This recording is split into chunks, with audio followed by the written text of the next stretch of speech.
모두의 건강을 생각하는 쿠키 건강 뉴스입니다. 지난해 우리 국민의 흡연 음주 행태는 다소 개선됐습니다. 하지만 금연이나 절주, 걷기를 모두 실천하는 건강생활 실천율은 떨어진 것으로 조사됐습니다. 질병관리본부가 발표한 2019년 지역사회 건강조사 결과를 보면 지난해 전국 평균 흡연율은 20.3%로 전년보다 1.4%포인트 감소했습니다. 월간 음주율도 전년 대비 1%포인트 줄었는데요. 하지만 성인의 건강생활 실천율은 28.4%로 2.3%포인트 감소했습니다. 질병관리본부는 건강생활 실천율 향상, 정신건강 및 심뇌혈관 질환 관리 강화를 위한 지속적인 노력을 이어가야 한다고 밝혔습니다. 식품의약품안전처는 코로나19에 따른 불안 심리를 이용해 식품이나 화장품을 허위 과대 광고한 온라인 사이트를 최근 차단, 삭제 조치했다고 전했습니다. 이번에 적발된 건수는 모두 972건인데요. 질병 예방 및 치료 효과를 언급한 사례가 804건으로 가장 많았고 면역력을 키울 수 있다며 소비자를 속인 20건도 단속 대상에 포함됐습니다. 이들 사이트들은 원재료가 면역 효능이 있어 코로나19를 차단할 수 있다고 강조하거나 인체 소독 같은 문구를 내걸고 손 소독제로 오인하기 쉬운 허위 광고 등을 냈습니다.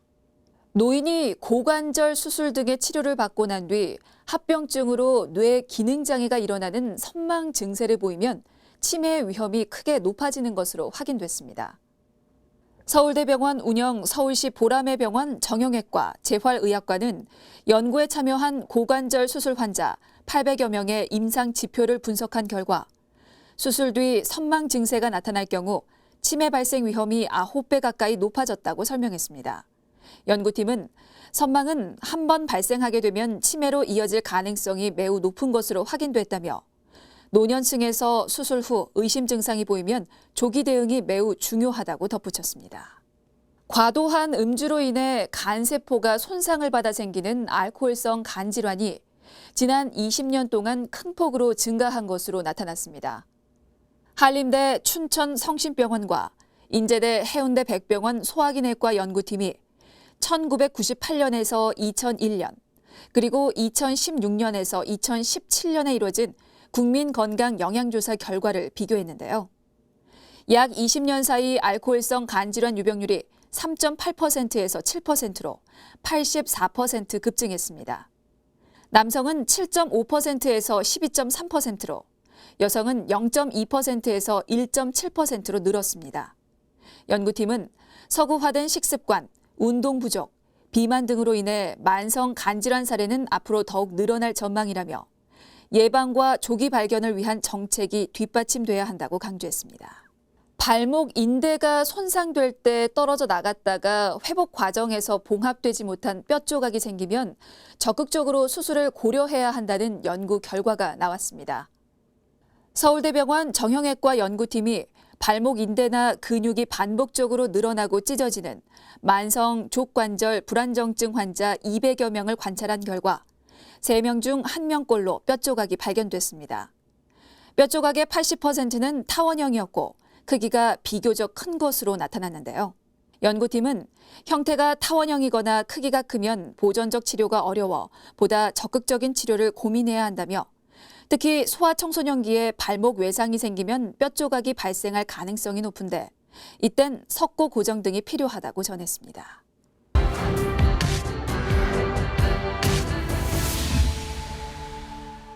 코로나19 쿠키 브리핑 오늘의 주요 내용입니다. 클럽에서 촉발된 감염이 꼬리를 물면서 생활 방역의 중요성이 더욱 강조되고 있습니다.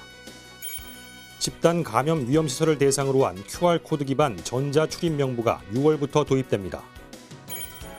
외국에서 어린이 괴질 사례가 잇따른 가운데 방역당국이 국내 감시체계를 가동합니다. 정부가 대중교통 이용 시 마스크를 착용하지 않으면 승차를 제한할 수 있는 고강도 조치를 시사했습니다. 코로나 바이러스는 별다른 유전적 변형이 없었고 따라서 백신 개발에 문제가 될 위험이 적다는 전망이 나왔습니다. 코로나19 사태가 장기화하면서 우리 국민의 절반이 불안감이나 우울감을 경험하고 있는 것으로 조사됐습니다. 서울 이태원 클럽에서 촉발된 코로나19 신규 확진 사례가 꼬리에 꼬리를 물고 있습니다.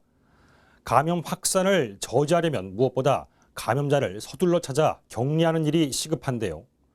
코로나19 특성상 무증상 감염이 적지 않고 전파 속도도 빠르기 때문에 감염 연결고리를 끊어내기가 쉽지 않습니다. 실제로 클럽발 감염은 4차, 또 5차를 넘어선 상황이죠. 전문가들은 역학조사를 통한 감염원 제거가 여의치 않다면 다른 곳이 아닌 집에서 그리고 직장에서부터 생활 방역을 지키기 위한 노력을 가져야 한다고 강조합니다. 집단 감염 과정에서도 가족 간 감염 그리고 직장 내 감염이 포함되어 있는 경우가 잇따르기 때문입니다. 집에서 가족끼리 밥을 먹을 때도 개인 접시를 사용하고 회사에서는 비대면 회의 등을 생활화해야 한다는 겁니다. 집단 감염 위험시설을 대상으로 한 QR코드 기반 전자 출입 명부가 6월부터 도입됩니다. 위험시설에는 클럽이나 노래방, 헌팅, 포차 등이 포함되는데요. 그간 출입자 명부를 수기로 작성하면서 허위로 적는 사례가 이어졌고 코로나19 방역에 구멍이 뚫리자 이 같은 대책이 마련됐습니다. 다만 이 같은 조치는 사생활 침해 논란을 부를 수 있기 때문에 코로나19 위기 단계에서만 운영합니다. 또 수집한 정보는 한 달 뒤 폐기한다는 방침을 세웠습니다. 전자 출입 명부 시스템이 도입되면 시설 이용자는 출입하기 전에 개인별 암호화된 일회용 QR코드를 발급받아 시설 관리자에게 확인을 시켜줘야 합니다.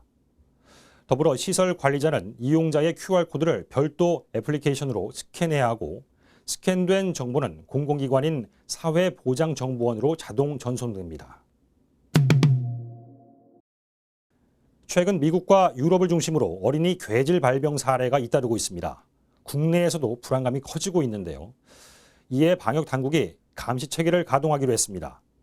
중앙방역대책본부는 어린이 괴질로 불리는 소아청소년 다기관 염증 증후군과 관련해 세계보건기구 등이 제시하는 기준이나 방식을 국내에 적용할 수 있도록 전문가 자문을 받았다며 국내 감시 또 조사 방법 등을 확정해 전개한다고 밝혔습니다. 고열과 발진, 안구 충혈 등의 증상을 보이는 어린이 괴질. 이 괴질이 생기는 이유는 아직 충분히 알아내지 못했습니다. 괴질이 나타난 소아에서 코로나 양성 반응이나 항체가 발견되고 있어서 코로나19와 관련된 이 면역 반응의 일종일 가능성이 있다는 주장이 나오고 있는데요. 어린이 괴질은 지난달 유럽에서 처음 보고됐고 현재 세계 10여 개국으로 확산한 상태입니다. 정부가 대중교통 이용 시 마스크를 착용하지 않으면 승차를 제한할 수 있는 고강도 조치를 시사했습니다. 박능우 보건복지부 장관은 25일 운수 종사자의 마스크 착용을 의무화하고 마스크 미착용 승객에 대한 승차 제한을 허용해 대중교통 내 마스크 착용을 강화할 필요성이 있다며 마스크 착용은 코로나19 확산을 막기 위한 가장 중요한 수칙이라고 전했습니다. 이미 서울과 인천, 대구 등 이 대규모 확산 위험에 대한 우려가 높아진 일부 지자체들은 대중교통이나 공공시설을 이용할 때 의무적으로 마스크를 착용하라는 행정명령을 내린 상태입니다. 박 장관은 이태원에서 시작된 집단 감염은 클럽, 주점, 노래방 등을 통해 확산해 이제는 직접 방문자보다 접촉으로 인한 추가 감염자가 1.3배 더 많다며 지역사회 감염이 학교로 또 학생들의 감염이 지역사회로 확산하지 않기 위해서는 국민의 협조가 중요하다고 밝혔습니다. 코로나19 전파로 인해 전 세계 확진자는 500여만 명에 달합니다. 그나마 다행스러운 점은 코로나 바이러스에서는 특이할 만한 유전적 변형이 나타나지 않았다는 겁니다. 방역 당국에 따르면 바이러스가 세포에 결합하는 부분 같은 이 결정적인 부분에 변이가 생긴다든지 또 큰 규모의 변형이 관찰된 사례는 현재까지 없습니다.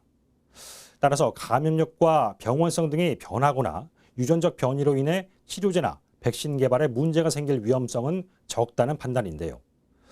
이 코로나19 바이러스는 사람들을 거쳐 옮겨가는 동안 유전자 변이가 조금씩 일어날 수 있는데 아직은 치료제와 백신 개발에 영향을 준 만큼 큰 돌연변이는 일어나지 않았다는 얘기로 이해됩니다.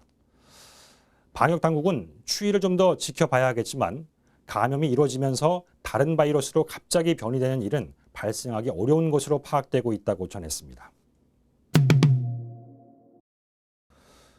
코로나19 사태가 장기화하면서 우리 국민의 절반이 불안감이나 우울감을 경험하고 있는 것으로 조사됐습니다.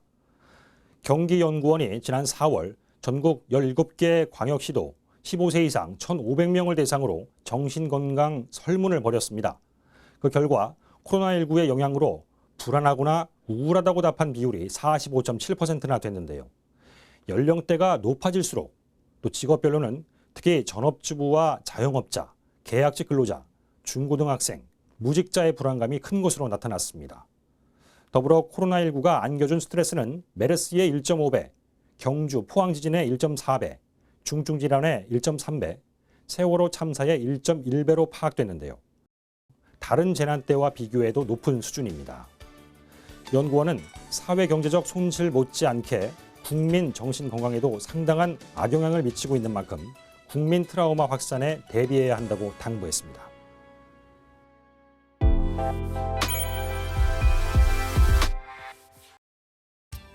요즘 낮 기온이 25도 안팎까지 오르면서 초여름 날씨를 보이는데요. 더불어 바닷물 온도가 오르면서 비브리오균이 빠르게 증식할 것으로 예상되는 만큼 어패류 섭취할 때 주의가 필요합니다. 식품의약품안전처에 따르면 최근 3년 동안 발생한 장염 비브리오 환자의 95%가 수온이 상승하는 여름철 7월에서 9월에 집중적으로 발생했는데요. 주요 발생지는 음식점이었으며 오염된 어패류를 날것으로 먹고 구토, 복통, 설사 등의 증상을 보였다고 합니다.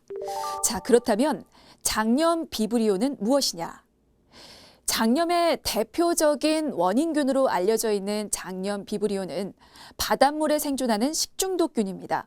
주로 연안, 해역의 바닷물, 갯벌, 어패류에서 검출되는데요. 여름철 따뜻한 바닷물에서 증식한 장염 비브리오균이 생선, 조개, 오징어 등의 표피, 아가미, 내장에 달라붙고요. 이를 섭취한 사람에게 식중독을 일으킵니다. 장염 비브리오균은 바닷물 온도가 15도 이상이 되면 증식을 시작하는데요. 20도에서 37도에서 매우 빠르게 증식해 서너 시간 만에 100만 배로 증가하는 특성이 있지만 5도 이하에서는 잘 자라지 못한다고 합니다. 또 이 장염 비브리오균에 오염된 음식을 섭취하면 3시간에서 40시간 안에 증상이 나타나는데 구토, 복부 경련, 미열, 오한을 동반한 위장염에 설사를 또 하고요.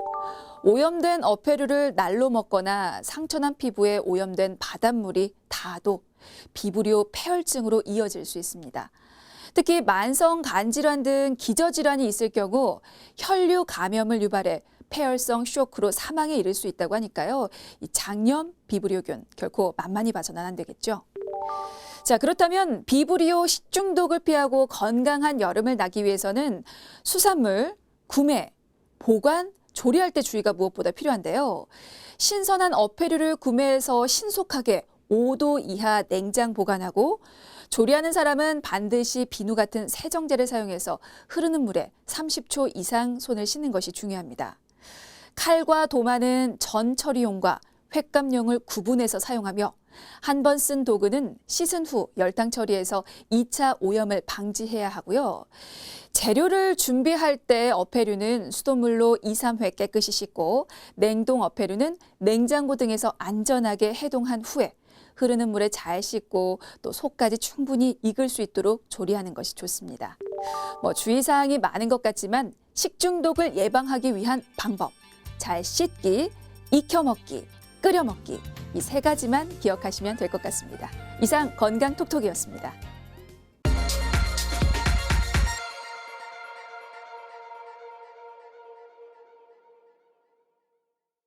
쿠키 건강 뉴스 여기까지입니다. 시청해 주셔서 고맙습니다.